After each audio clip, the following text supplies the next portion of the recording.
have been able to accomplish. The green one is what we were, in 2007, and the last 4 years have been a period of remarkable change for our organization. We have doubled in size, in funding, in staff, in our outreach, and probably many times more in our influence and work with Rainforest Alliance, or with the conservation community, with producers and businesses. This has been possible due to the hard work of excellent people that we attract in Rainforest Alliance.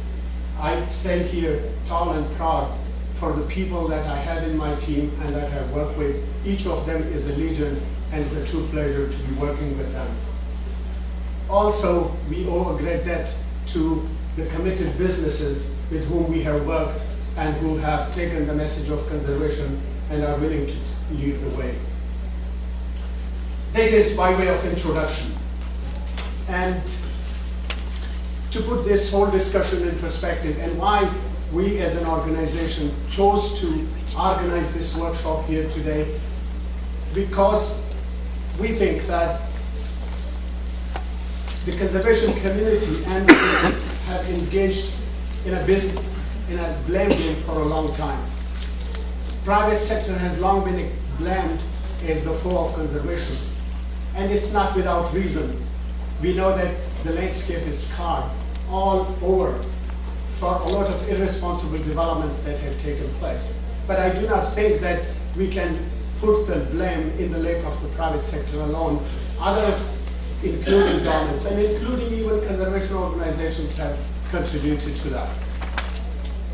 Nonetheless, we have lost a lot of energy in this blame game of accusation, defense, withdrawal, and counter-accusation in both the business and civil society. The conservation movement, at least to my understanding, and I'm environmentalist from my background, appears to have been barking up the wrong tree for too long, with misplaced faith in public policy response that has been tragically slow at best and disappointingly ineffective at worst. And we have seen that repeatedly over the past 2 days. The governments, even in this room, I would be surprised if there are any, and we just don't have them at the table, and we haven't been very effective really in engaging them. Meanwhile, the forces of climate change, resulting in unprecedented floods and droughts, are accentuating natural resource-based conflicts in a political world already ridden with growing conflict and insecurity. Poverty pervades as biodiversity continues to erode, threatening the very fabric of the civilized world. But it's not a story of doom altogether. A lot has happened over the past few years and over the past decade. While the governments, as I said, for most part have competently postponed actions, dragged on global negotiations and agreements for their inability to lift themselves above narrow short-term interests, businesses have decisively taken the driving seat. They have increasingly needed and sought green credentials, some as public relations, but many for legitimate concerns as to the sustainability of the landscape, the well-being of the communities that these very businesses so heavily depend on for securing their supplies. Multi-stakeholders collaborations are dotting the global landscape, seeking to conserve the planet's natural endowment as the means for sustaining human well-being and development. And this is not a rhetoric. This is exemplified by some very definite pieces of work that are out there for everybody to go see, watch, and touch. Increase in ecosystem resilience, such as shade coffee in Colombia, emulating natural coffee forests. And I have been visited to one of those forests, and it was not until I was within 200 meters that I could tell that it was coffee plantation and not a forest. It so closely resembled a coffee forest or a natural forest that you couldn't tell from a distance. Restoring cocoa productivity and the degraded landscape of Ghana, where the production went through a cycle of completely deforestation, growing sun coffee, losing productivity and fertility, and then getting big from point zero and rehabilitating the landscapes and going to more sustainable production. Protecting of freshwater ecosystems from toxic effluents of tea plantations in India, climate-friendly forestry and agriculture in Central America, contributions of sustainable management of lands in the buffer zones to the conservation of biodiversity cores such as protected areas in the Andean Amazon and in Congo Basin.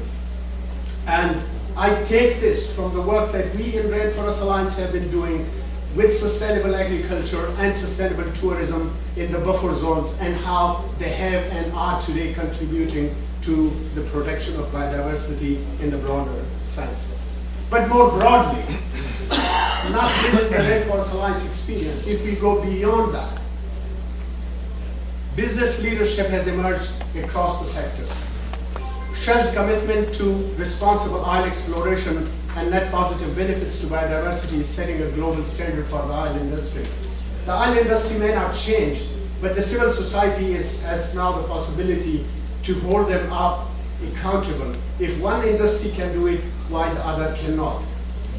7 of the ICMM member companies committing to no net loss of biodiversity following the leadership position of Rio Tinto of net positive benefits signals hope from an industry that is not known for its environmental credentials. Wholesale biodiversity database and management plan, overseen by some of the most competent, credible, independent experts, signifies the business imperative of conservation in an industry with a huge environmental footprint.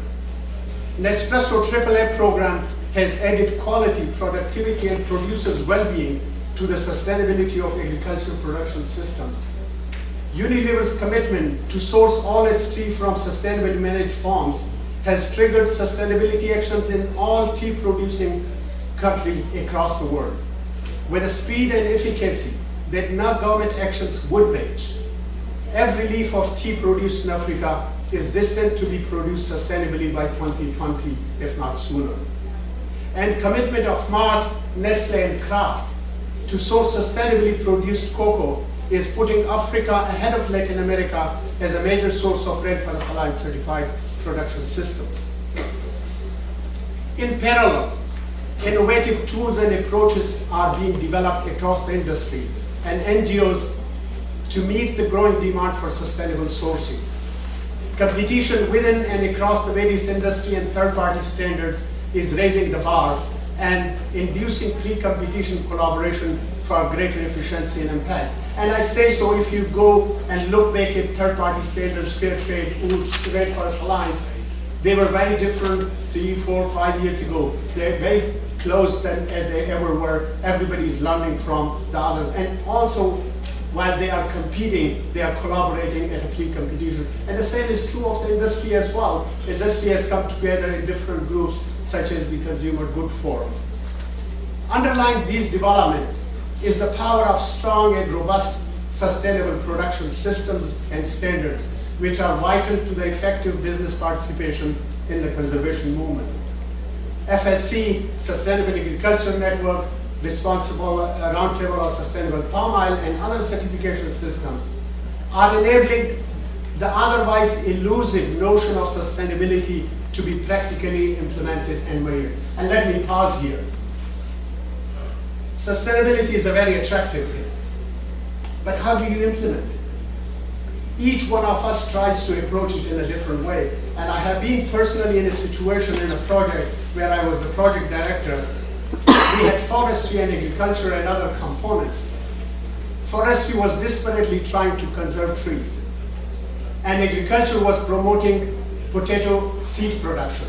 And potato seed is best produced on virgin soils. And virgin soils best come from deforestation. In the same project, while one organization was trying to do one thing with all good intent, other was counteracting it. So we all could, for each one of us, planting a tree is a conservation, conserving water is a conservation, but if we put them together, do they make sense? Sustainability standards are the one tool, and I haven't seen any other tool which bundles sustainability in a way that is implementable and that is measurable.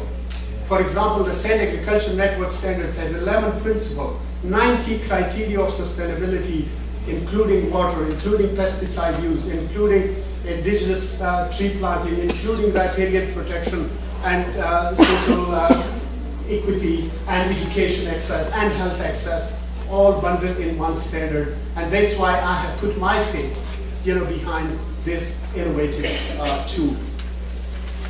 FSC, SAN, RSPO, and other certification systems are enabling the otherwise elusive notion of sustainability, as I mentioned, to be practically implemented. The related assurance mechanism of audits and verifications assure the economic participants independently and credibly that their contribution are worth making. We have to remember people who invest, whether it is a farmer, whether it is a company, in sustainability, they want returns. And they want assured returns. And who says they benefited? There has to be an independent mechanism of assurance there.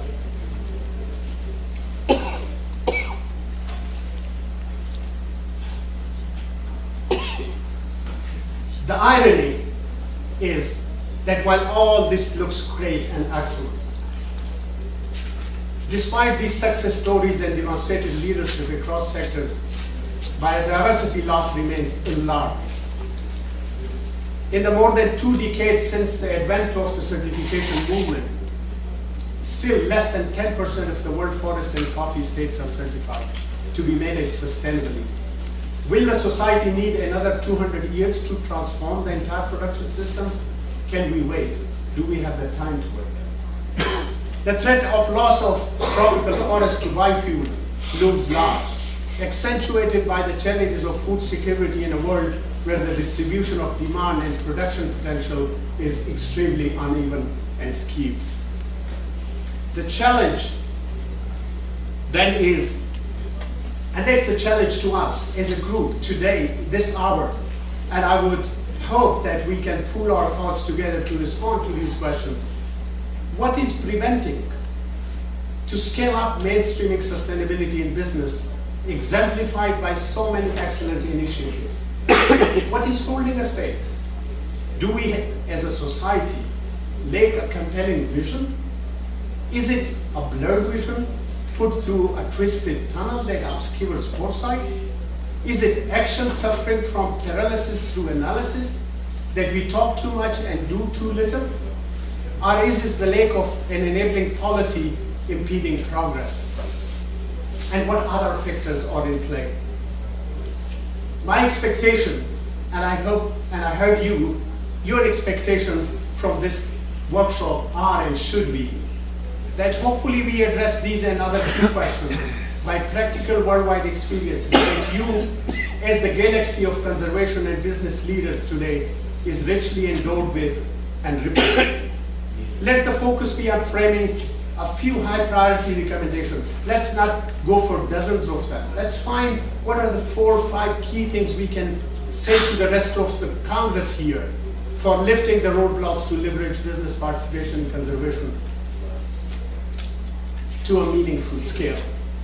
We will feel all rewarded if at the end of the session we can identify a few of the roadblocks and a matching set of solutions. The ultimate vision, in my view, should be of an institutional architecture that weaves the fabric of sustainability, recognizing the value, importance, and space of each strand that makes the very fabric of conservation. Finally, Julia is here to remind me that I've run out of my time, but I have one more slide, and that's about going forward. Without prejudice to what you will have to say, and I really, really look forward to hearing from all of you, see what you think about it. But I will be failing in my duty if I don't share my thoughts across where I think we need to have some actions going. Foremost, I think IUCN, as an umbrella organization, must reach out and forge collaboration with the consumer goods forum that includes large retailers and other businesses worth $trillions, and committed collectively to zero deforestation by 2020. They have made a public commitment. It's a group of all big businesses and IUCN is a collection of all big NGOs. Why the two should not talk together? I think both of them will be failing if they fail to do so. Second, the conservation movement must rethink its advocacy strategy and targets. Sure, the delinquent industry must be held to, their feet must be held to the fire, but a pat on the back and lending a helping hand to those leading the sustainability movement in the industry will go a long way in scaling up. More importantly, a much more targeted and effective advocacy is required with governments of the world. Governments are lagging and behind. Third, the society needs to rethink the business model for natural resource use in a way in which global businesses lead the way through corporate policies and commitments that incentivizes and enables investments in sustainability by traders and producers, big and small, down the supply chain, and that seeks to integrate biodiversity conservation at the production unit level as the foundation of a value chain.